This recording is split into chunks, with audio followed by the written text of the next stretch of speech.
अस्सलामुअलैकुम, नमस्ते, सत श्री अकाल। उम्मीद करता हूँ कि लोग खुश होंगे दोस्तों। जहाँ रहें खुश रहें, माँ बाप का ख्याल करें क्योंकि माँ बाप हैं तो सभी कुछ है। मैं हूँ तारिक नियाज़ी, मेरे साथ मौजूद हैं। अस्सलाम वालेकुम, कैसे हैं आप? उम्मीद करती हूँ खैरियत से होंगे, खुश होंगे और खुश रहना चाहिए इंसान को, क्योंकि मैं आज बहुत उदास हूँ गाइस। यार दुआ किया करें मेरी परेशानियाँ थोड़ी सी दूर हो जाएं। मैं बहुत परेशान हूँ क्योंकि घर में बड़ी हूँ तो इसलिए सारी टेंशन मुझे ही होती है। सो हम वीडियो स्टार्ट करते हैं, उसके बाद करेंगे बहुत सारी बातें। स्टार्ट करते हैं वीडियो को। वीडियो का टाइटल है दोस्तों, वीडियो का टाइटल है master plan by railway hub spoke model. Start करते हैं वीडियो को। सब्सक्राइब कीजिए हमारे चैनल को और बेल आइकन को दबाइए हमारी लेटेस्ट सारी वीडियोस सबसे पहले देखने के लिए। जय श्री राम दोस्तों, कैसे हैं आप सब। दोस्तों रेलवेज लेके आ रहा है ट्रेन्स को ऑपरेट एंड मैनेज करने का एक ऐसा तरीका जो कि विश्व भर में बहुत ज़्यादा फेमस है। और सिर्फ ट्रेन्स में ही नहीं, ये एक ऐसा तरीका है दोस्तों जो एयरलाइन बिजनेस में बहुत ज़्यादा जो है यूज़ किया जाता है। वहाँ पे भी इसकी जो है बहुत ज़्यादा डिमांड है। और दोस्तों इसको कहते हैं हब एंड स्पोक मॉडल। देखिए ये जो तरीका है ये एयरलाइन बिजनेस में किस तरह से यूज़ किया था, सबसे पहले हमको ये बताता हूँ। देखिए दोस्तों, जब कभी हम फ्लाइट किसी बड़े शहर से पकड़ते हैं तो हमें अमूमन वहाँ से हर जगह की फ़्लाइट मिल जाती है। एग्जाम्पल, अगर मैं दिल्ली में हूँ तो मुझे दिल्ली से मान लो मुंबई, पुणे, भुवनेश्वर, चेन्नई, त्रिवेंद्रम, कोच्चि, कहीं की भी फ्लाइट लेनी हो मुझे मिल जाएगी। बट जरा 2 मिनट के लिए एक रूट सोच के देखते हैं। मान लीजिए मुझे पुणे से त्रिवेंद्रम जाना है, तो अमूमन जो फ्लाइट्स होंगी ना दोस्तों वो किस तरह से होंगी कि पहले मुझे पुणे से वो चेन्नई लेके जाएंगी, वहाँ पे कुछ देर का मेरा लेओवर होगा और उस लेओवर के बाद एक और फ्लाइट मुझे चेन्नई से त्रिवेंद्रम लेके जाएगी। अब यही जो फ्लाइट कंपनीज है ना, ये इस तरीके से हब एंड स्पोक मॉडल को यूज़ करती हैं। देखो इस वे से होता क्या है कि वो 3 फ्लाइट का काम एक फ्लाइट में करते हैं। उन लोगों ने पुणे से चेन्नई वाले पैसेंजर को भी केटर कर लिया, चेन्नई से त्रिवेंद्रम वाले पैसेंजर्स को भी केटर कर लिया, and obviously Pune to Trivandrum वाले पैसेंजर तो उसके अंदर जा ही रहे हैं। दोस्तों सेम यही मॉडल जो है इंडियन रेलवेज यूज कर रही है, हब एंड स्पोक मॉडल बोलते हैं इसको। ये जो रिवर्स वंदे भारत चलाने का कॉन्सेप्ट स्टार्ट हुआ है ना रेलवे के अंदर, रिवर्स वंदे भारत से मेरा मतलब ये है जैसे कि आपकी वाराणसी वंदे भारत चलती है जो सुबह नई दिल्ली चलती है और रात को घूम फिर के नई दिल्ली आ जाती है। सेम वे में ही वाराणसी से भी एक वंदे भारत चलती है जो सुबह वाराणसी चलती है और घूम फिर कर रात को वाराणसी पहुंच जाती है। ऐसे ही सेम अमृतसर से किया गया है, ऐसे ही सेम जो है SVDK से भी किया गया है, मतलब श्री माता वैष्णो देवी कटरा से भी किया गया है।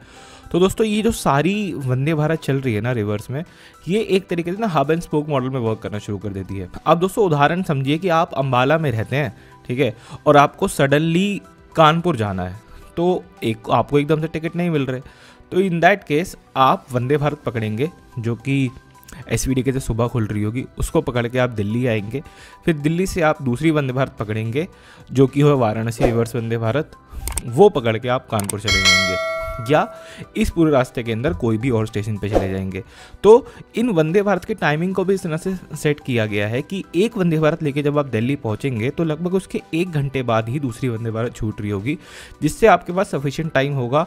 यदि आपको प्लेटफॉर्म बदलना है, उसके लिए अगर आपको टर्मिनल चेंज करना है, जैसे कि नई दिल्ली पुरानी दिल्ली के बीच में कोई टर्मिनल चेंज करना है, तो वहाँ पर भी आपको एक जो है टाइम मिल जाएगा। पर दोस्तों यहाँ पे मेरा एक सजेशन है, जैसे कि मान लीजिए एक बार हब एंड स्पोक मॉडल काफ़ी अच्छे से इंप्लीमेंट हो जाता है रेलवेज के अंदर, तो रेलवेज को भी यहाँ पे जो बुकिंग है ना वो एयरलाइन सिस्टम की तरह ही ले लेनी चाहिए। दोस्तों उदाहरण के तौर पर मान लीजिए मैं जम्मू में रहता हूँ और मुझे जम्मू से जो है अयोध्या जाना है, ठीक है, तो सडनली मेरे पास ऑप्शन तो अवेलेबल है नहीं एकदम से कोई ट्रेन का, तो मैं वंदे भारत में जाऊँगा और स्विच करते हुए जाऊँगा। तो मैं एक वंदे भारत से पहले दिल्ली पहुँचूंगा, फिर आनंद विहार पहुँचूंगा और अगले दिन मॉर्निंग की वंदे भारत पकड़ के वहाँ निकलूंगा, अयोध्या निकलूंगा।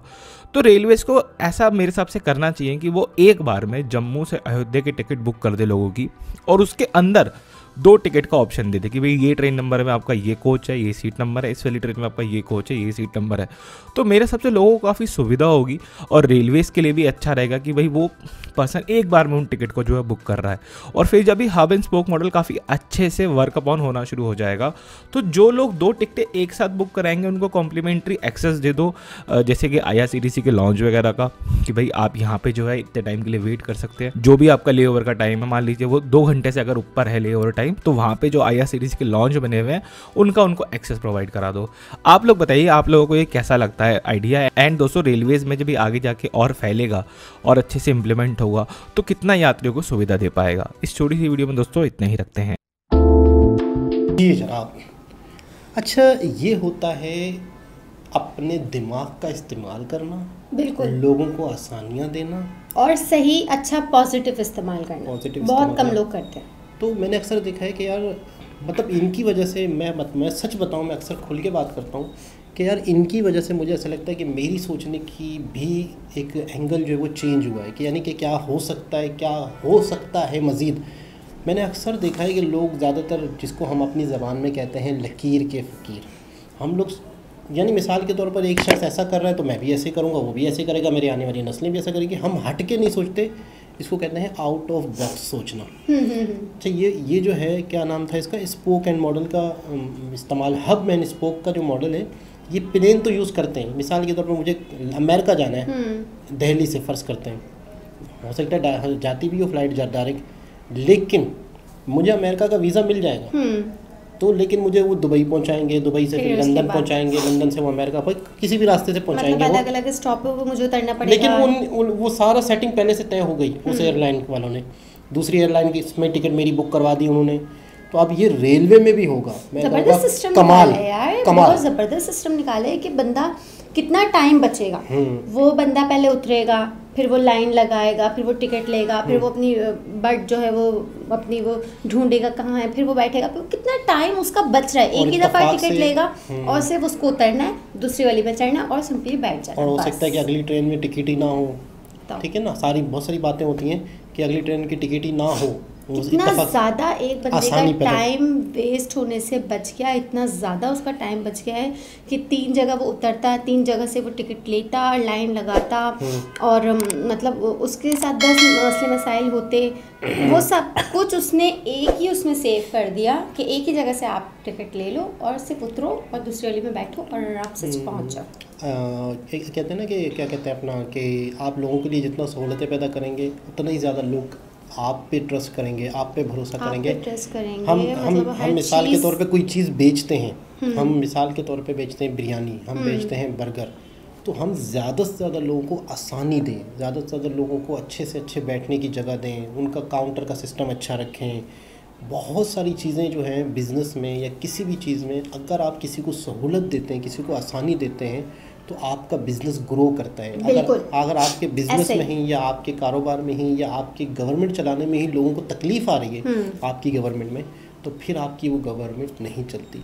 तो अक्सर मैंने देखा है कि इंडियन गवर्नमेंट जो है वो जितना हो सके आवाम का भला सोच रही है, जितना हो सके आवाम को सहूलतें देने की कोशिश कर रही है, जिसकी वजह से आज वो ज़्यादा से ज़्यादा जो मौजूदा गवर्नमेंट है वो ग्रो कर रही है।